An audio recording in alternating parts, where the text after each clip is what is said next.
Transcription number 100 words per minute. Start. Sir, it is usual in all parliamentary systems of government for the president at the opening of a session to address both houses of parliament. It has been criticized as being merely a narration of facts which have happened during the past year.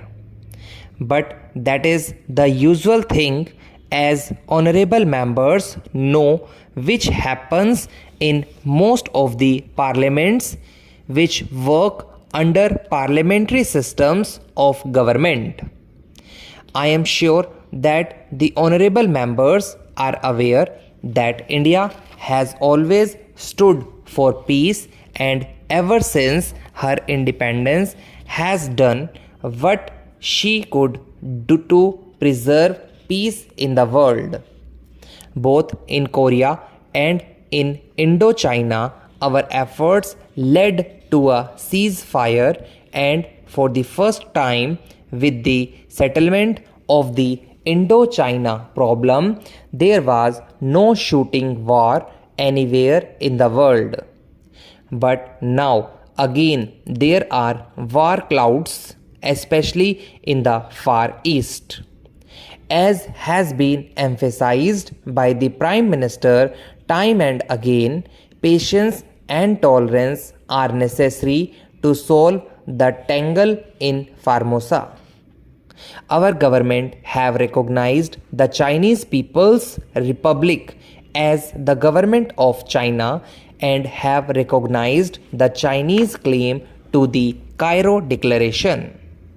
If the Cairo Declaration is to have any value, then it is fairly certain that Formosa is part of China.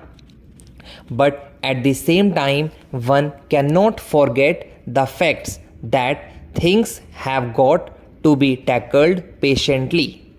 If this problem of Formosa is to be solved in a peaceful manner, that will take time, and it is towards that end.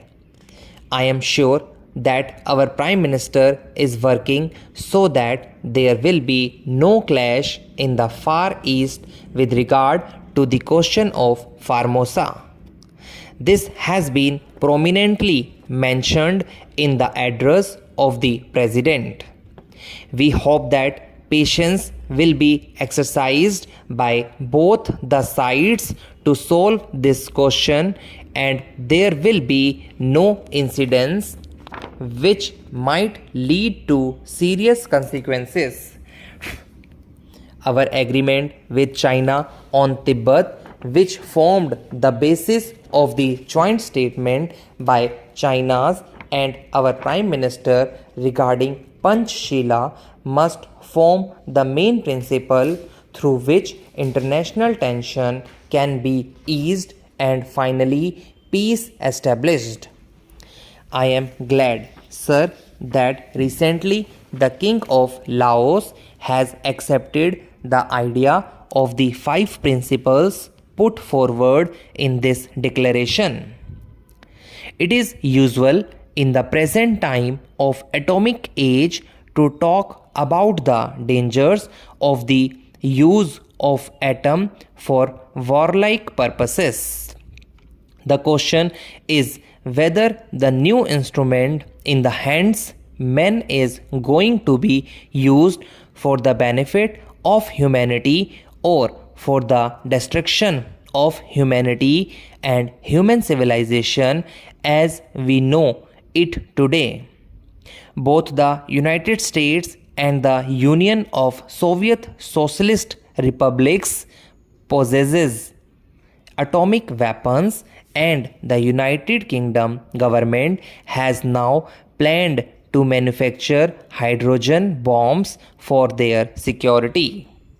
As the Prime Minister has pointed out time and again, our country is not interested in the production of atomic weapons, but we are immensely interested in the use of atomic energy for peaceful purposes. There is no doubt whatever that in the interests of human civilization, these weapons should not only be banned but destroyed. The question is, who is going to take the risk? There have been appeals that as the USA was the first nation to manufacture these dangerous weapons and use them, therefore they should set an example by destroying the bombs in their possession. Stockpiling of atomic weapons would lead to a dangerous situation, and somebody therefore ought to make a start in the matter of the destruction of these weapons. If moral standards are to be the guiding factor, it will be a great help of humanity. If this step can be taken, if only there is courage to do so, the USSR will have to follow suit, but unfortunately there is the fear complex. Most nations want to protect themselves and want to guard themselves against any surprise attacks by the other side. So the armaments race goes on. They forget that this mentality will eventually lead to war. They think that negotiations can take place only when one can speak from strength, but they forget that two can play at this game.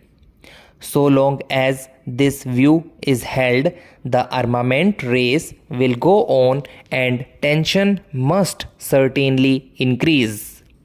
The conference, which meets in London in a few days' time of disarmament, I hope will find a solution. The complete banning of nuclear weapons must be the first step that any conference should strive at, and I hope that under proper international supervision this step will be taken. But connected with this is the question of the reduction of conventional armaments. There must be a realistic approach to this problem. The USSR today possesses so much strength that it should be the first to agree to reduce its land army in the interests of the good relations that should exist between nations. One hopes that it will understand this position and take steps to get this done. I am glad that Atomic Energy Commission of the United Nations has recognized that India has a part to play in this field and has asked our leading nuclear scientist Dr. Bhabha to preside over the conference proposed to be held at Geneva. The USSR has promised to show how she has been able to set up a nuclear plant producing electric power, but great steps have been taken in this connection also in the UK, and the recent report on atomic power placed as a white paper before the House of Commons show that by about 1980 there will be about 12 to 13 stations working in various parts of that country to produce electricity and power for peaceful purposes. This is a great step, and our country will benefit by the steps that are being taken because our intention is to use atomic power for peaceful purposes.